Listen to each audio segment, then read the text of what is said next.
मनोज जरांगे यांनी सरकारला दिलेल्या 24 डिसेंबरच्या अल्टिमेटम नंतर आरक्षणासंदर्भात आपली भूमिका आणि पुढच्या आंदोलनाची दिशा स्पष्ट करण्यासाठी जरांगे यांनी आज बैठक बोलावली आहे।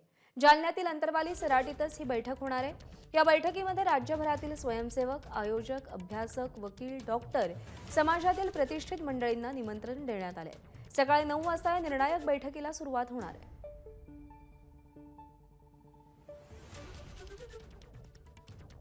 17 डिसेंबरपर्यंत सरकारनं नेमकी काय कारवाई केली त्या संदर्भात माहिती द्या, अन्यथा आम्ही आमच्या आंदोलनाची पुढची दिशा ठरवू असा अल्टिमेटम मनोज जरांगे यांनी दिलेला होता। काल सरकारचं शिष्टमंडळ मनोज जरांगे यांच्या भेटीला पोहोचलेलं होतं। कायद्याच्या चौकटीत टिकेल असं आरक्षण मराठा समाजाला देण्याचा प्रयत्न असल्याचं सरकारच्या शिष्टमंडळानं जरांगेंना सांगितलंय।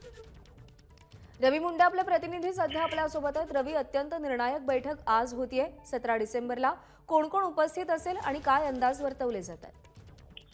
प्रज्ञा, यापूर्वीच मनोज जरांगे यांनी जाहीर केलेलं आहे की 24चं जे अल्टिमेटम दिलेलं आहे त्या अनुषंगाने 17 रोजी यापुढे जर सरकारकडून काही विश्वासघात झाला किंवा सरकारनं आपला शब्द पाळला नाही तर पुढचं नियोजन काय असावं याबाबतची ही बैठक असणार आहे।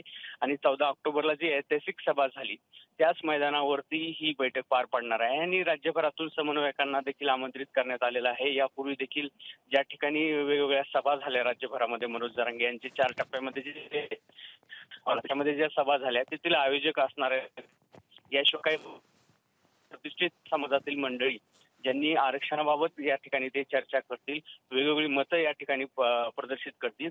9 ते 12 पर्यंत त्यांचा परिचय चालणार आहे आणि 12 ते 3च्या दरम्यान मध्ये पुढची दिशा नेमकी आंदोलनाची कशी असणार आहे याबाबतचं या ठिकाणी नियोजन करणार आहे आणि त्या वेळेस त्या काळामध्ये पुढची दिशा काय असेल हे स्पष्ट होईल। मनोज जरांगे देखील अंतिम वेळी त्या ठिकाणी भाषण करणार आहेत आणि पुढच्या दिशेचं नियोजन या ठिकाणी करणार आहेत। एकूणच आजची ही जी बैठक आहे खूप निर्णायक असणार आहे। 24च्या नंतर काय करायचं हा प्रश्न या ठिकाणी अगोदरपासून मनोज जरांगे आपण विचारत आहोत आणि त्या अनुषंगाने ही जी बैठक आहे त्याच्यामध्ये आता पुढचं काय होणार आहे हे कळणार आहे। प्रज्ञा, रवी, अपडेट जाणून घेत राहू। सध्या धन्यवाद दिलेल्या माहितीसाठी।